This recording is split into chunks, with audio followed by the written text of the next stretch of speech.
Vicky express में आपका स्वागत है। आज की कहानी है अलिफ लैला अमीना की कहानी। जुबैदा की कहानी सुनने के बाद खलीफा ने अमीना को अपना किस्सा सुनाने को कहा। अमीना ने कहा, आप जुबैदा की कहानी सुन चुके हैं, अब मैं आपको अपनी कहानी सुनाती हूँ। मेरी माँ मुझे लेकर अपने घर आ गई ताकि उसे विधवापन का अकेलापन न खले। फिर उसने मेरी शादी नगर के एक बड़े आदमी के बेटे से कर दी। दुर्भाग्य से 1 साल बाद ही मेरे पति की मौत हो गई, लेकिन उसकी करीब 90,000 रियाल की संपत्ति मुझे मिल गई। इतना सारा पैसा मेरे जीवन भर के गुजारे के लिए पर्याप्त था। पति की मौत के 6 महीने बीत जाने पर मैंने 10 कीमती जोड़े बनवाए और हर जोड़े की कीमत करीब 1-1,000 रियाल थी। पति की मौत के 1 साल पूरा हो जाने के बाद मैंने उन कपड़ों को पहनना शुरू किया। एक दिन की बात है, मेरे नौकर ने मुझे आकर बताया कि आपसे एक बुढ़िया मिलना चाहती है। अगर आप कहें तो यहाँ ले आएं। मैंने आज्ञा दे दी। बुढ़िया आकर मुझसे कहा, मैंने सुना है कि आप बहुत दयालु हैं, मुझे आपकी मदद चाहिए। एक युवती है जिसके माता पिता की मौत हो चुकी है। आज रात उसकी शादी है। हम दोनों ही इस शहर में किसी को नहीं जानते। उसका विवाह जिस लड़के से हो रहा है वह बहुत ही धनी है और उसके रिश्तेदार भी। मेरी आपसे प्रार्थना है कि आप उस शादी में शामिल हों, इससे मेरी प्रतिष्ठा बच जाएगी। आपके होने से धनी लड़के वाले हमें गरीब नहीं समझेंगे। अगर आप मेरी गरीबी को देखते हुए ऐसा करने से इनकार कर देंगी तो मेरी इज्जत मिट्टी में मिल जाएगी। इस नगर में मेरा कोई अपना भी नहीं है जिससे मैं सहायता मांग सकूं। वैसे भी गरीबों और अनाथों पर दया करने वाली आपके जैसी परोपकारी और कोई दूसरी महिला नहीं है। इतना कहकर बुढ़िया सिसकने लगी। उसे रोता देखकर मेरा हृदय भर आया और मैंने उसे ढांढस बंधाते हुए कहा, तुम चिंता ना करो, मैं शादी में जरूर आऊंगी। मुझे अपना पता दे दो, मैं खुद ही वहां पहुंच जाऊंगी। तुम बस विवाह की तैयारियां करो। मेरी बात सुनकर बुढ़िया काफी खुश हुई और उसने कहा, आपको मेरा मकान खोजने में परेशान होगी, इसलिए मैं शाम को खुद आकर साथ ले जाएगी। मैंने शादी में जाने की तैयारी शुरू कर दी। मैंने सबसे कीमती जोड़ा पहना और महंगे महंगे गहने पहने। मैंने अपनी कई दासियों को भी अच्छे अच्छे कपड़े और गहने पहनाकर तैयार कर दिया। इसके बाद शाम को बुढ़िया घर आई और अपने साथ घर ले गई। हम चलते चलते एक बड़ी सी गली में पहुंचे। वहां हम एक बहुत बड़े दरवाजे के सामने खड़े हो गए। दरवाजे के ऊपर पर लिखा था, इस घर में हमेशा खुशी का निवास रहता है। बुढ़िया के ताली बजवाते ही दरवाजा खुल गया और वह मुझे अंदर ले गई। वहां एक सुंदर महिला ने गला लगाकर मेरा स्वागत किया और बड़े ही सम्मान से एक आलीशान कमरे में बैठा दिया। फिर उस महिला ने कहा कि तुम्हें यहाँ किसी और की शादी में नहीं बल्कि तुम्हारी ही शादी में बुलाया गया है। ये सुनकर मेरे आश्चर्य का ठिकाना न रहा, लेकिन उस स्त्री ने मेरी प्रशंसा करते हुए मुझे कुछ और पूछने का मौका ही नहीं दिया। थोड़ी देर बातें करने के बाद उसने शादी के रहस्य से पर्दा उठाते हुए कहा, बीबी, दरअसल मेरा एक भाई है जो बेहद खूबसूरत है। वह तुम्हारी खूबसूरती के बारे में काफी कुछ सुना है और तुमसे शादी करना चाहता है। अगर तुम उसके साथ शादी नहीं करोगी तो उसे बहुत दुख होगा। वह युवक हर तरह से तुम्हारे योग्य है और तुम्हें हमेशा खुश रखेगा। उस स्त्री ने इसके बाद बहुत देर तक अपने भाई की तारीफ की और कहा कि अगर तुम्हारा हल्का सा भी संकेत मिले तो उसे तुम्हारे आने की सूचना दे दूं। हालांकि मैं पति की मौत के बाद फिर से शादी करने की इच्छुक नहीं थी, लेकिन उस आदमी इतनी तारीफ सुनने के बाद मैं इनकार नहीं कर पाई। उस स्त्री की बात सुनने के बाद मैं धीरे से मुस्कुराकर चुप हो गई। मेरे मौन को उसने मेरी स्वीकृति समझ लिया और ताली बजाई। उसके ऐसा करते ही पास के कमरे से एक युवक बहुत शानदार कपड़े पहनकर आया। उसके रूप को देखकर मुझे अपने भाग्य पर बहुत खुशी हुई। वह मेरे पास बैठकर बहुत ही सभ्यता से बातें करने लगा। इसके बाद उस स्त्री ने दूसरी बार ताली बजाई तो दूसरे कमरे से काजी और 4 अन्य पुरुष निकले। काजी ने शरीयत के अनुसार हमारी शादी करा दी। वे चारों पुरुष गवाह बन गए। विवाह के दौरान मैंने पतिव्रता होने का व्रत लिया। विवाह के पश्चात मैं धनवान स्त्रियों की तरह नहीं बल्कि रानी की तरह सुखपूर्वक पति के घर रहने लगी। कुछ दिनों बाद मैंने बड़े घर की स्त्रियों की तरह बाजार से रेशमी थान खरीद कर बेचने की इच्छा जताई। मेरे पति ने इसकी इजाजत दे दी। मैं बुढ़िया और 2 दासियों को लेकर शहर के सबसे बड़े बाजार में गई। वहां बुढ़िया ने एक नौजवान व्यापारी के बारे में बताया जिसे वह जानती थी। उसने कहा कि इस व्यापारी के पास कई मूल्यवान थान है। मैंने सोचा जब एक ही जगह सब सामान मिल जाए तो अच्छा है, इसलिए उसकी दुकान में चली गई। बुढ़िया ने कहा कि इसके पास हर तरह का सामान है, तुम जो चाहो ले लो। फिर उस व्यापारी ने बुढ़िया से मेरी पसंद जानते हुए कई सारे थान दिए। मैंने उनमें से एक थान पसंद किया और बुढ़िया से उसके दाम पूछने को कहा। व्यापारी ने कहा, ये थान बेशकीमती है, मैं इसे असंख्य अशफियाँ देने पर भी नहीं बेचूंगा, लेकिन अगर यह सुंदरी अपने गाल का चुंबन मुझे दे दो तो ये थान उसे दे दूंगा। उसकी इस बात पर मैं नाराज हो गई और बुढ़िया से कहा कि यह व्यापारी दुष्ट है। इतनी गंदी बात करने की इसकी हिम्मत कैसे हुई, लेकिन बुढ़िया ने भी उस व्यापारी का ही पक्ष लिया और कहा, सुंदरी, ऐसा करने में क्या परेशानी है, इसे चुपचाप एक चुंबन दे दो। मैं इतनी मूर्ख थी और वह थान मुझे इतना पसंद आ गया था कि मैं इसके लिए तैयार हो गई। बुढ़िया और दोनों दासियां मेरी आड़ करके सड़क की ओर खड़ी हो गईं। मैंने अपने मुखे से वस्त्र हटाते हुए अपना गाल उस व्यापारी की ओर कर दिया। उस दुष्ट व्यापारी ने चुंबन लेने की जगह मेरे गाल पर जोर से काट दिया, जिससे मेरा गाल लहूलुहान हो गया और मैं तड़क पर बेहोश हो गई। इस दौरान मौका पाकर व्यापारी अपना माल समेटकर और दुकान बंद करके भाग गया। थोड़ी देर बाद होश आने पर मैंने अपना गाल लहूलुहान पाया। मेरे रोने की आवाज़ से वहां भीड़ इकट्ठा हो गई, लेकिन उन्होंने समझा कि मैं किसी बीमारी की वजह से बेहोश हुई हूँ। थोड़ी देर बाद मुझे होश आने पर बुढ़िया और दासियों ने राहत की सांस ली।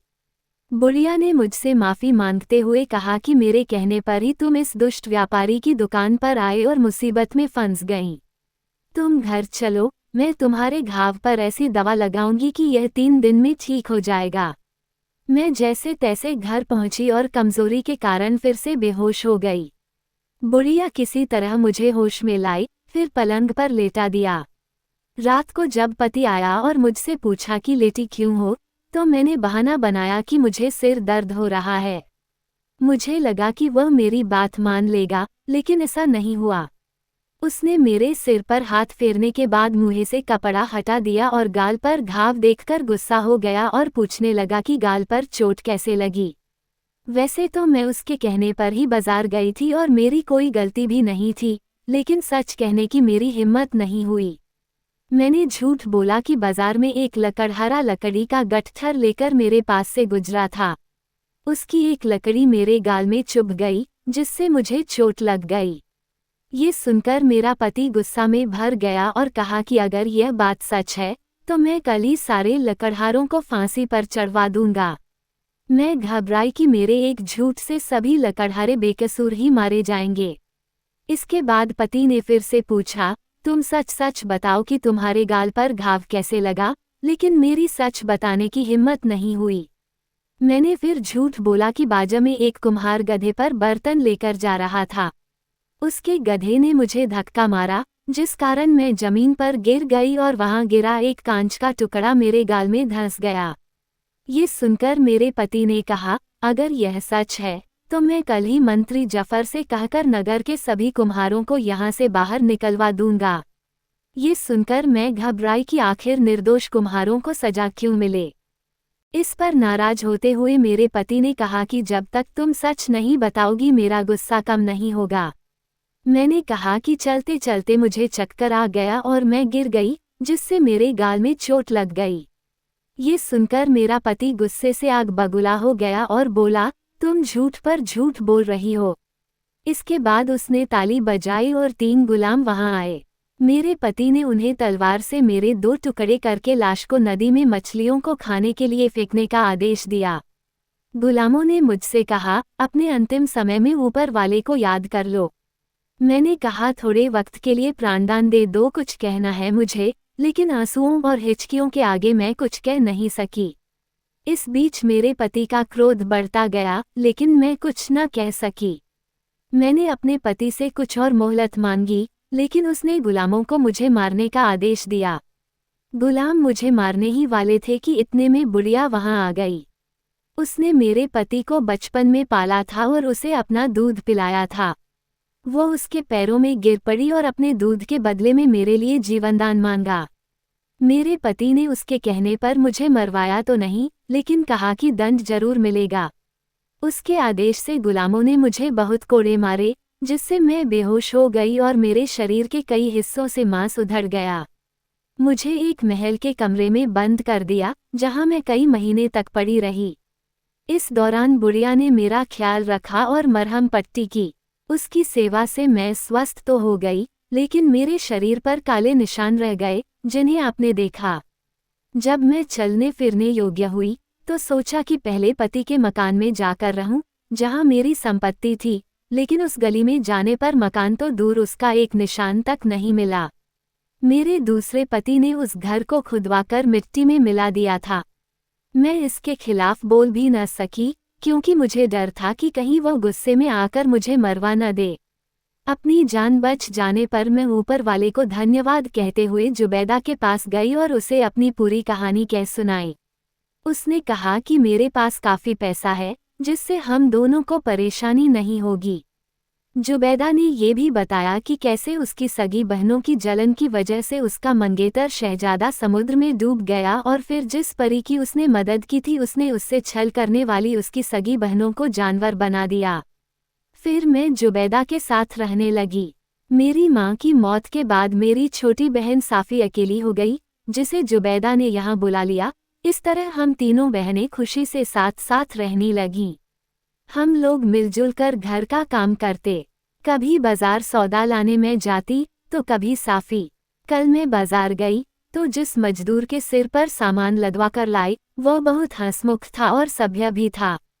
इसलिए हमने पूरे दिन उसे अपने साथ रहने दिया, जिससे हमारा मनोरंजन हो सके। रात को 3 फकीरों ने हमसे रात भर के लिए आश्रय मांगी। हमने उन्हें स्वादिष्ट भोजन कराया और शराब पिलाई। वे देर रात तक मनोरंजन करते रहे। इसके बाद मोसिल के 3 बड़े संभ्रांत दिखने वाले व्यापारियों ने भी रात भर की शरण मांगी, जो हमने दे दी। अमीना ने कहा कि हालांकि हमारे सभी मेहमानों ने हमसे वादा किया था कि वो सब कुछ चुपचाप देखेंगे और किसी चीज़ के बारे में कुछ नहीं पूछेंगे, लेकिन उन्होंने अपना वादा नहीं निभाया और उन दोनों जानवरों और कोड़ों से मारे जाने की वजह से मेरे शरीर के निशानों के बारे में पूछने लगे। हमें इस पर बड़ा क्रोध आया। हम चाहते तो उनके प्राण ले सकते थे, लेकिन हमने ऐसा नहीं किया और उनकी कहानी सुनकर उन्हें जाने दिया। दोनों स्त्रियों की कहानियां सुनकर खलीफ हारून रशीद को बहुत हैरानी हुई। उसने जुबैदा से पूछा कि क्या परी ने बताया था कि ये कब जानवर से इंसान बनेंगी। जुबैदा ने कहा कि मैं ये बताना भूल गई कि परी ने जाते मुझे अपने थोड़े से बाल दिए थे और कहा था कि अगर तुम इनमें से एक भी बाल आग में डालोगी, तो मैं दुनिया में जहां भी रहूं तुम्हारे पास आ जाऊंगी। खलीफा ने पूछा, वे बाल कहाँ हैं? जुबैदा ने कहा, मैं वे बाल हमेशा अपने पास रखती हूँ। इतना कहकर उसने एक पुड़िया में से कुछ बाल निकाले और उन्हें खलीफा को दिखाया। खलीफा ने भी उस परी को देखने की इच्छा जताई। इसके बाद जुबैदा ने 1-2 बाल नहीं, बल्कि पूरी पुड़िया ही आग में डाल दी और धुआं उठते ही कुछ पलों में सुंदर सी परी सामने आ खड़ी हुई। उस परी ने खलीफा से कहा, आप धरती पर खुदा के प्रतिनिधि हैं, आप जो भी कहेंगे मैं उसका पालन करूंगी। जुबैदा ने मेरी जान बचाई थी, इसलिए मैं इसकी बड़ी आभारी हूँ। मैंने इसके उपकारों के बदले में इसके साथ धोखा और नीचतापूर्ण बर्ताव करने वाली इसकी बहनों को जानवर बनाया था। अब मेरे लिए क्या आज्ञा है? खलीफा ने कहा, ये दोनों अपने किए का काफ़ी दंड भुगत चुकी हैं, इसलिए इन्हें फिर से इंसान बना दो। साथ ही अमीना को दुख देने वाले इंसान के बारे में बताओ और इसके शरीर पर बने काले निशान ठीक कर दो। परी ने कहा कि मैं सब ठीक कर दूंगी। परी ने हाथ में पानी लेकर कुछ मंत्र पढ़े और फिर दोनों जानवरों को इंसानी शरीर दे दिया। साथ ही अमीना के निशान ठीक कर दिए। उसका शरीर सोने जैसा दमकने लगा। इसके बाद परी ने खलीफा से कहा कि अमीना को दुख देने वाला कोई और नहीं, बल्कि तुम्हारो बेटा अमीन है। उसने अमीना की खूबसूरती पर मोहित होकर धोखे से उसके साथ शादी की थी। ये कहकर परी गायब हो गई।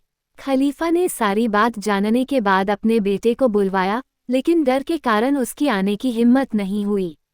इस पर खलीफा ने आदेश दिया कि अमीन इसे पत्नी के रूप में सम्मान सहित अपने साथ रखे। शहजादा अमीन ने खलीफा के आदेश का सम्मान करते हुए ऐसा ही किया।